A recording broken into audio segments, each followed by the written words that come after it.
All right, welcome to Let's Know Buffalo. Our guest is Jeffrey Gerber from Buffalo's Cleaning Crew. Welcome. Thank you. Thank you for having me.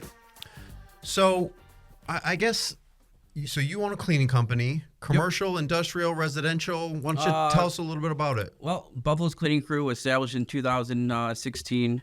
We specialize in residential, commercial, and junk removal services. So anywhere from homes, restaurants, bars, offices, medical offices, and then we do like hoarding cleanups as well, like what you see on the show Hoarders. What's the worst thing you've ever seen? Yeah. Can you say it? There's every situation is different, but there's been times where the one instance that we want is I actually had to cut a hole in the roof to get in the house. What? Because there was just so much stuff. Stop it. Yeah. Wow, wait a minute. You had to cut a hole in the roof. Yeah. Because you couldn't. How did you do that to begin with? You take a Sawzall and go right in. When something like that extreme, you have to wear a full body suit because you don't know what you're gonna find, like bed bugs, maggots. You're a better man than me. And I couldn't do all it. that I can deal with except the bed bugs because they can come home with you. Yeah. So What about cockroaches? Oh, that doesn't bother me. No? Ooh, Joe had a rental recently. No, that doesn't bother me. Now the cleaners themselves. This is your landlord. I'm just kidding. Yeah, Tyler, cut that out. I watched this exterminator just sitting there, and cockroaches were crawling on him. And I was like, let's go outside. I don't want to stand in here. And they were just crawling on him, and he was just like, Yeah, I've had those before. That is That doesn't wild. bother me. It pays the bills. So take us back to the beginning, before you got into this messy job here. Were you born and raised in Buffalo? North Tonawanda. I graduated in 2006, and I started working at a local McDonald's as like my first job, 16-year-old. I went through the ranks to assistant manager. Then I had my own store. Then I went to Hamburg University. Really? It's a real thing, Hamburg University. I didn't go. I went to college for I think 2 weeks, and I said, "This isn't for me." Was the goal to open up a McDonald's though? No, just Really? just learn the systems, get experience. The most thing I gained with working at McDonald's is dealing with people Sure. because Which is huge, right? Like, I think the world that we live in can't handle dealing with people face to face. Yeah, dealing with conflict, dealing with people's attitudes, personalities. Then you find out who really wants to work and who doesn't work. And I think the one thing, I've never worked in corporate America, and I would have loved to have some of that experience to understand what corporate America is like, the proper protocols and the trainings and, certain things that these corporations have in place that are multi-billion-dollar industries, right? Now with McDonald's, with the becoming a manager and having your own store, you had to go to all those classes dealing with people, how to handle different situations. So that definitely helped me to Honestly, had you stayed in college, you probably learned more in those trainings than you ever would have throughout college. Honestly, I hated those. Every time I knew I was having a training, I was like, do I really got to go to this thing? But now it's looking back at it, I'm so glad I went to those because now I'm self-employed. I'm just curious. So you had a learning-based mindset from the beginning, though. The fact that you said your goal wasn't even to open up a McDonald's, but you went to the McDonald's Hamburger University. How did you have that mindset, knowing that this is just something I can learn to apply to something else? Well, my father owns a restaurant in South Buffalo. It's called Pete and Paul's. He's had it for 35 years now. Wow. So growing up, that's something I always wanted to get into. And then, McDonald's, just as a kid, all right, it's a job. And then I get older, it's like, well, then I have my own store. So then it's like, well, can I take this to somewhere else? And then kind of out of luck, I opened up a cleaning company and it kind of just snowballed. Well, you say luck. So what was that transition like? What made you go from corporate America, where you had sort of I don't want to say cushy job, but you had a nice paycheck, you're running your own store, to say, hey, like, I'm going to go clean houses and Well, that's where I think I wouldn't say a nice cushion. It was McDonald's is a 24-hour operation. Yep.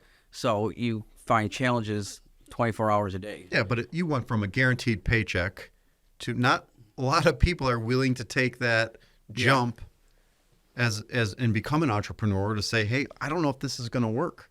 Yeah. So So you're doing it on the side?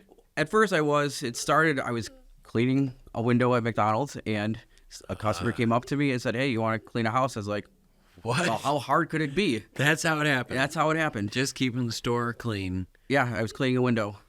Wow. And that's how it happened. And the first house I ever cleaned was in East Amherst, middle Somebody's of, personal house? yeah, someone's personal house. I didn't even know it was a friend of a friend. amazing.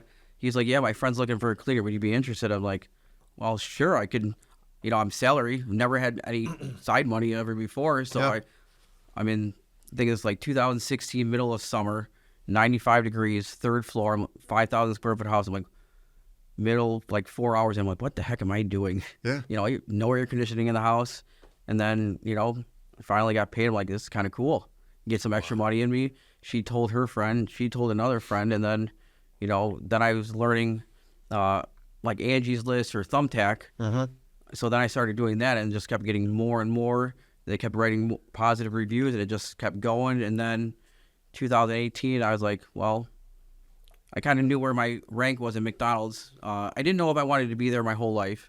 50 years old, is that really what I want to do? So then, I'm thinking where I would be in the rank to be promoted to district manager. I thought I was like, 3 or 4. I was a little bit on the younger side. I was still in my early 20s, mid 20s then. But I thought that maybe 10 years, I would be 10 to 15 years to district manager. And that's, if I don't take this risk now Yeah. and I fail when I'm 50, I'm not going to have much time to recover. Sure. So if I do it now, I can recover. Hopefully I don't have to, but Right. I can recover faster that way. So now, presently, we do about 1,000 properties a month. What? 1,000? Yeah. So it's not just you anymore. No, as of this morning, I actually hired my 45th employee. 45 Yeah. employees. Yep. That's a lot of cleaning. Yeah. A lot So- of toilets. So how many jobs were you taking on that you were able to say, okay, I'm ready to walk away from McDonald's? I think I was at maybe about 30 a week. 30 a week? Yeah. So You had employees at that point then? I don't know if I should say this, but I was taken, as a manager at McDonald's. Well, I have control of the schedule, and I know who's a good worker. I know who I can trust in someone's house. So I said, hey, let's take this. Why don't you take this date off and come help me clean? And that's how that's what I did. If my McDonald's friends are watching, I'm sorry. That's just amazing. So it's just so resourceful too, though, because you knew hands down like how these people operate. Like if you could trust them, like you said, you didn't really have to go through an extensive interview process. Like you already knew you could trust them. Yeah, well, as the store manager, I already had assistant managers and other managers, and those were the people that were helping me. Right. So I already interviewed them. I already knew their work ethic. So So what year was that? this was like 2016.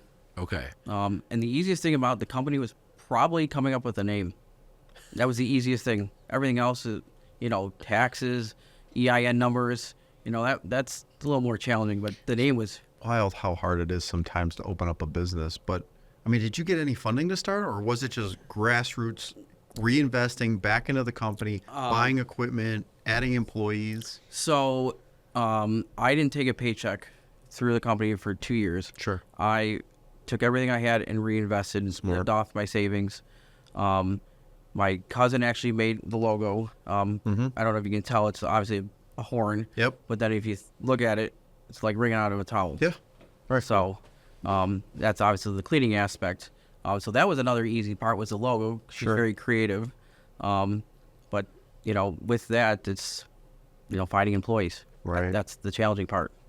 So specialization, I guess, right? Like you're doing homes. How are you branching out into, I guess, different fields? What is too much? or what's not enough, I guess. Well, Because I mean, are you doing cars? Are you doing industrial? Are you doing Airbnbs or short-term rentals? Like, what do you guys do?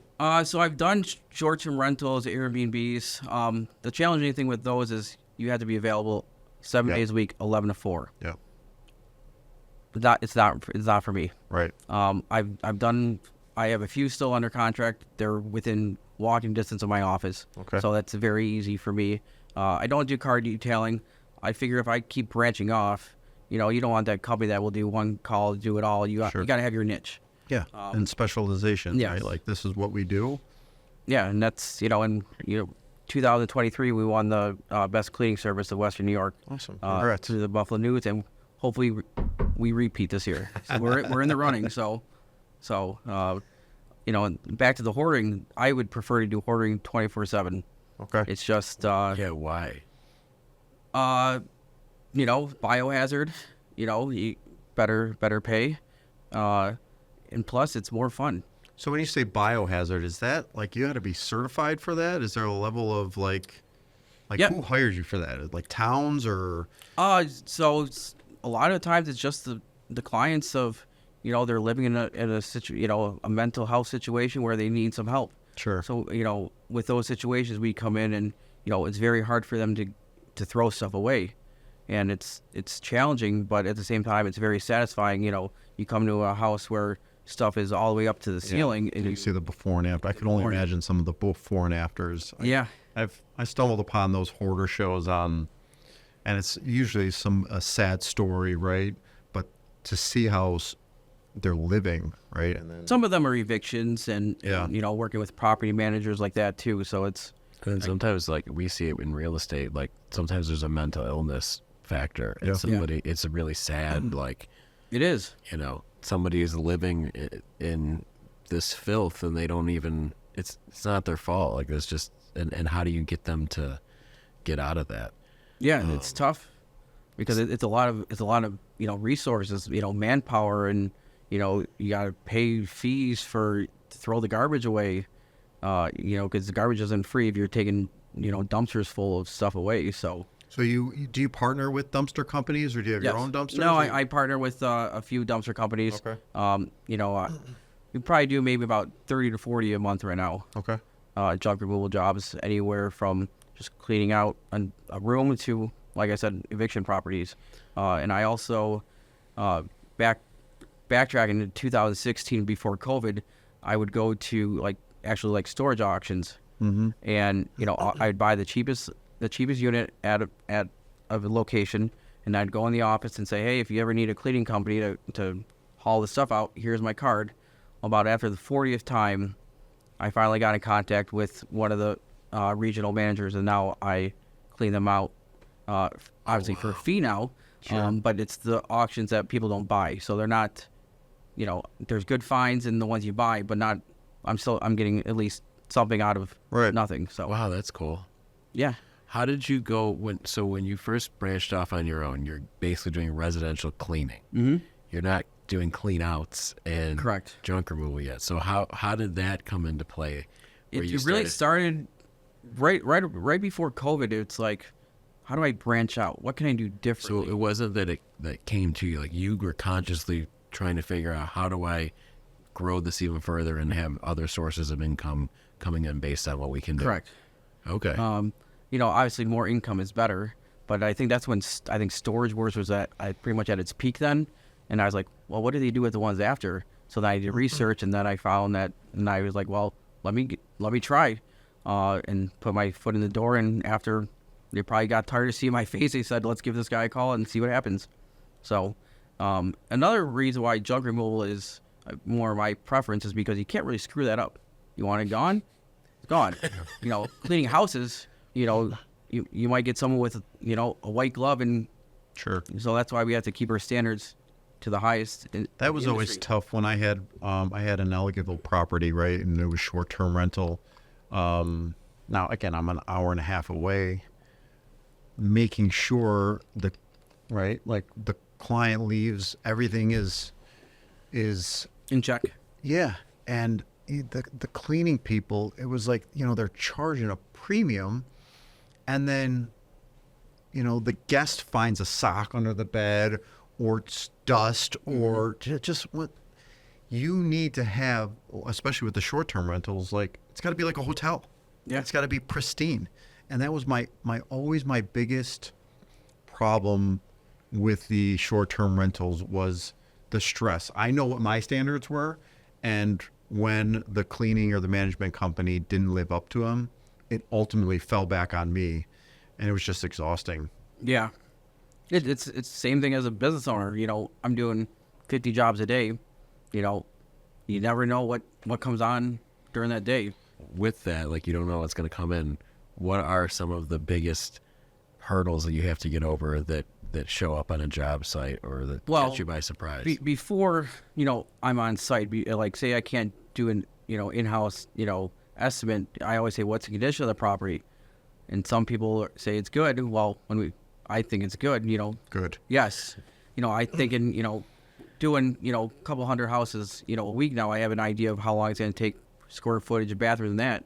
And then good turns into a whole day. And then because, there's so much dust on the floor, you can't just dust it. You have to hand wash it. You got to wash everything to the standard of the lead industry. The size of your company, having 45 employees now, you must have multiple levels. So the further you get, the more employees you have, and the further you get away from the job site, how are those growing pains been over the last few years, getting to that level? And I guess, I get the structure of your company. Do you have managers like all of Western New York? So we range pretty much from Wilson to East Aurora. We're based in Tonawanda. So that's all of Western New York. Yeah, pretty much. Yeah. That's as north and as south as you can go. Alden, and then obviously Buffalo is the other way. We have, I think, 9 supervisors. 6 of them are residential, and 3 of them are commercial. So supervisors, do they have their own cleaning crew with them, or how does that work? So usually teams of 2 or 3, depending on the job. Sometimes 4. I've, I think 5 or 6 cars now that I have. I would get more, but my parking lot's a little too small now, and I rent, so trying to find a good property right now is Sure. a little expensive. So, we get in the cars, they do their thing, they do their checklist, they do about 2 to 3 jobs a day, the 8 to 5 range. Right. And then the night crew comes in and do anywhere from 5 p.m. to about 2 a.m. And then we start back up at 5 in the morning. So my stress from, 3 a.m. to 5 a.m. is pretty. I can only imagine what you're off. It's like sending 45 people. Like, where does everybody have to be? And on top of that, with all those hoarding storage lockers, I collect / try to, make a buck. So whatever I think I make a buck on, I bring it to my office and have a garage, a couple garage sales a year. So it's not always just clear of just. The life of an entrepreneur, man. Always trying to make a buck. I got guys make that extra $1. What are some of the gems you found that really stand out? I mean, probably to top it off was probably a Honda generator. That's at the top. There's been coins, comic books. My friend will still tell me I should never let go of those comic books so quick. What's the most you can make on a comic book? The place down on Main Street gave me $600 for a box, so I'm sure there was a couple more. And I'm not a comic book guy, and there was coins I found, silver, a couple $1,000s in silver that, from eviction property. Do you ever find something that you think like, oh, this is gonna be a jackpot, and it's worth nothing? Yes, and it's funny. So my dad, he owns a restaurant. He comes in the house with me. Just look around the shop. He's like, Jeff, that's never gonna sell. First item that sold at the garage sale was this awkward light. I'll tell you one. When I started with my video game stores, and I used to, again, a college kid just hitting the flea markets and garage sales on the weekends. The hunt is so fun to find something that that you can turn around and sell it on eBay for way more. I get the biggest kick out of that. I don't do it anymore, and my wife. You love that. Dude, I cleaned out a house one time, and there was a box full of Beanie Babies, which are still in my garage. And I took them home, and my wife was furious. She said, "What are you going to do with all these?" I'm like, "Oh, I'm going to sell them on eBay." The box is still sitting there. I'm sure they're probably not worth anything. And that's part of the reason why I don't want to become a hoarder. Yeah. A lot of my employees might think I am, but I think I can sell it. But Dude, my daughter walks by them and she picks one off every once in a while, and they make it into the house, and it's a point of contention. Like, I'm sure one day I'm gonna go through the garage and they have been thrown out in the garage. I wonder if they are. Some of them are probably worth something. Yeah, Maybe. I know. Maybe not. another thing is there's like I have maybe 4 or 5 dozen of the old Playboys from like the 60s or 70s. So I don't know if that's worth anything, but it's unique. Yep. You know, where there's actually like articles in there, and you see them with And cigarettes. you read the articles? I set myself up for that one. You stepped into it. That's funny. So I think one of the things we were talking about when we bumped into each other last week is, and you don't, please don't say any of the people's name, but you got some high profile clients, athletes, and big organizations, right? That Yeah. you do work for. Yeah. Which, again, to break that mold and to get into that personnel is super impressive, because like you said before, they tell their friends or they tell other athletes or other coaches and things like that. And now all of a sudden you got some really high end clients. Yeah. So that's kind of neat. It's cool. It's not like you can take a picture with them or, Sure. you know, but it's nice to get their Christmas cards, you know. Yeah. So, How did you break into that market, though? so I'm trying to think how I can say this without saying a name. Was it really just word of mouth? No, it was actually just, I think, luck. Again, it was this happened. This person reached out via Thumbtack, with like 2017. They were moving to Buffalo, and for a job, and you know, how do I say this? I saw the name. I was like, this can't be who I think it is, and then it's the area where I think they were going, like moving to, because it's close to the facility that I know they work for. And then it was really this person. I'm like, okay, this is where, it's not like I made it moment. It's like, this is where it's like, I gotta perform. Yeah. And then, you know, and to this day, we're still cleaning for these people. But that person referred you to other. Yes. Now I pretty much have the whole cul-de-sac. Wow. And in these homes, average probably about they start in the area about 7,500 square feet. That's huge. Yeah. So when you first got, I mean, because that's a huge opportunity, right? So when you first got a call like that, you already have a crew. Are you going and taking that client personally to make sure things get done? At the beginning, I was, Yeah. because I still had at that time, I had maybe like 6 to 8 employees. So, you know, I trust all my employees. That's where I am, how I got to where I am now, because of my employees. But, you know, I want to put my foot in the door. I try to meet every client that's on a regular basis. You know, those one-offs like, hey, I need a move out cleaning today. You know, fortunately I can't make it, but I have crews ready to go. So Right. So, You know, it always interests me in your industry, because being in real estate, you know, we're in people's houses all the time, and sometimes, you know, things are a disaster. And I'm curious, from the cleaning side of things, are some tips and tricks that you've learned over the years? Because obviously, you know, okay, you knew how to clean a window, but how to clean a house properly, you have probably learned along the way quite a bit.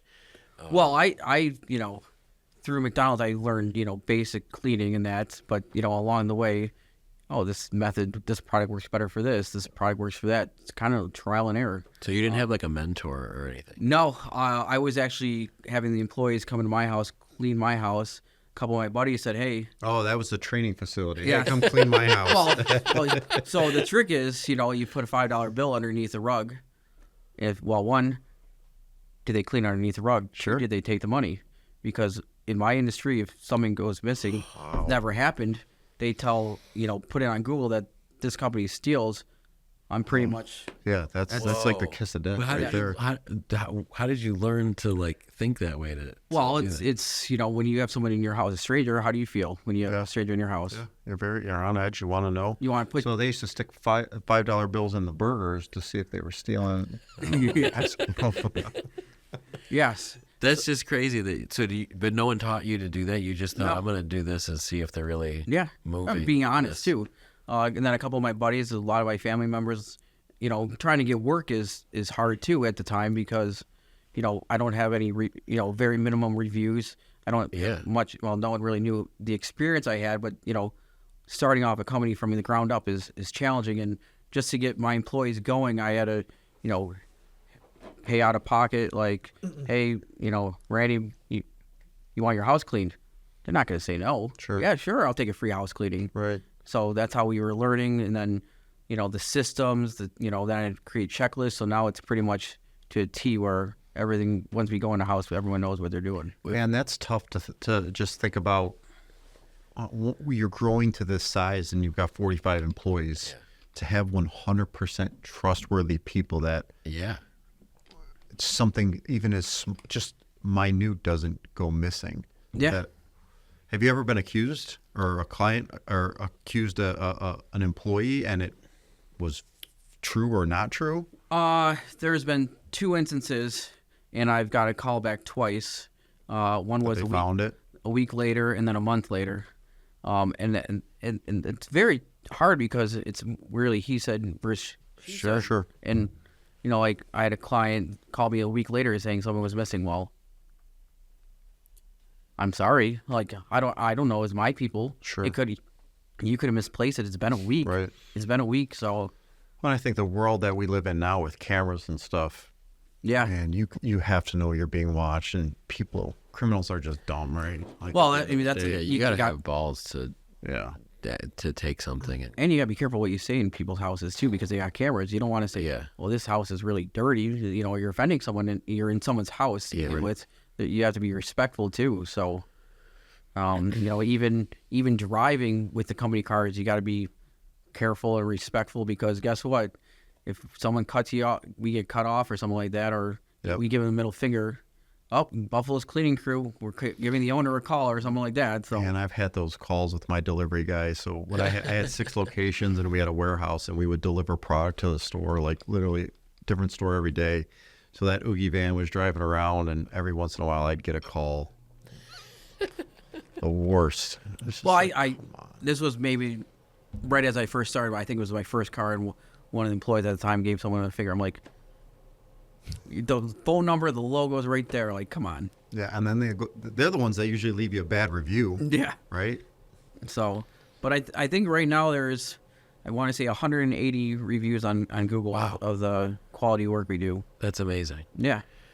When I'm just fascinated that you basically learned by trial and error, because I think with cleaning products, you could screw things up, right? Oh yeah. So did you have any fear of like, if you're just trying things out, how do you know if like you're gonna put something on The power of Google. The power of Google.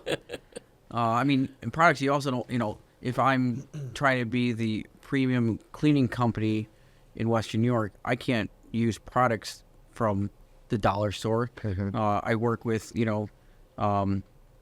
core distributors that has all my products ready to go. But you you can't put spray bleach on a rug or something like that, or else someone's gonna be buying you a new rug. So, the equipment has to be top notch, cleaned, vacuum bags changed because you don't want someone's dog hair from another house. So that's cross contamination. The towels, you don't want to use a toilet towel for your kitchen table. Quit open it. What do you think's been, I guess, the most challenging part of growing a business? I would say probably the people. Yeah. If there's 10 of me, Sure. I'd be on that side of the chair, not this side or the table. So Yeah, no, that's fair. definitely the people, learning the industry, and probably the economy is another one. Because if the economy takes a tank, Are you going to cut your cable, or are you going to cut the cleaning person from the hose? So That's interesting. So have you seen as of late no, a change, or no, you're still growing? We're still growing. COVID was my most challenging part because, I just left McDonald's in 2018, and COVID was 2020. I'm still new to the industry, and I had to learn how to. I think I took when they shut everything down right around St. Patrick's Day around then. Mm-hmm. I took like a week off. I'm not one of those people just to sit at home. I was like, well, what can I do to get my business going? So then I was learning how to fog offices, disinfect and sanitizing. And then after that, it just kind of got We back had to another guest on our show that he cleaned cars, and that was another thing that he did during COVID was Disinfecting inside of it. disinfecting commercial and residential businesses. And that actually kind of helped me gain more commercial clients, because at the time, I didn't have many commercial clients. And usually once you get a commercial client call, they're hard to get because they're all under contract. You don't know when the contract's end. You could go, in someone's, oh, we already got a cleaning company, but you don't know, the quality of the work they're doing. But it's the commercial part is the challenging part, because you have 100 people in office. I missed your garbage can. You're going to say, hey, is his garbage cleaned out too? Right. And so that's even challenging because you're dealing with not one person, a whole office. So, All right, let's get to. I want to get back to this. You had to cut a roof open to get in there. Let's get into the real dirty. that side one of that things one you that had one to needed experience. about six 30-yard dumpsters full, about 70 years worth of stuff. Oh my goodness. What's some of the most horrible things you've seen? Like really though, besides maggots and all. Mental health. A client called it, and I went there. I think they had maybe about 8-foot pile of beer cans.